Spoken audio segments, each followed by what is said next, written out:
गरीब किसान की कहानी। बहुत समय पहले एक गांव में एक किसान रहता था। उसके पास काफ़ी संपत्ति थी क्योंकि उसने बहुत सालों तक खूब मेहनत किया था। उसके पास बहुत बड़े-बड़े खेत थे, पर वह बहुत दुखी था क्योंकि उसके बेटे बहुत पसंद आलसी थे। ना तो वह उसकी मदद करते थे, सारा दिन सोते ही रहते थे और अपना समय फालतू के खेलों में बर्बाद किया करते थे। एक दिन किसान बहुत बीमार पड़ गया। उसके बेटों ने डॉक्टर को बुलाया, जहां डॉक्टर ने कह दिया कि आपके पास ज़्यादा समय नहीं है।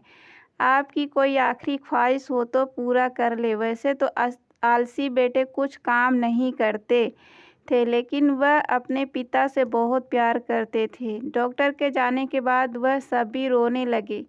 अपने बेटे को दुखी देखकर किसान का दिल पिघल गया और कहा, चिंता मत करो बच्चों, मैं स्वर्ग से तुम्हारी रक्षा करूंगा और जिससे कि तुम कभी भूखे ना रहो। मैं खेत में सारा धन गाड़ दिया है। जब वह तुम्हें मिले तो तुम लोग बाजार जाकर उसे बेच देना। वह तुम्हारी जिंदगी भर के लिए काम आएगी। कुछ ही समय के बाद किसान की मौत हो गई। कुछ दिन तक दुखी बेटे दुख के मारे कोई काम नहीं कर पाए, पर फिर उन्हें लगा भोजन के लिए कुछ तो करना पड़ेगा। बेटों ने खेतों में खुदाई शुरू कर दी, पर वहां उन्हें कुछ ना मिला। उनके पिताजी के दोस्त ने कहा, आखिर तुमने खेत जोत ही दिया तो क्यों ना बीज भी डाल दो। बेटे तैयार हो गए। खेत बुआई करके उन्होंने इंतजार किया।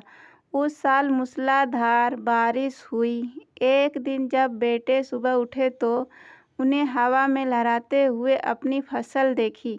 यह सब देखकर उनकी आंखें फटी की फटी रह गई और उन्होंने कहा कि यही वह धन था जो पिताजी हमारे लिए छोड़ के चले गए। अगर हम काम करेंगे तो हम कभी भी भूखे नहीं रहेंगे।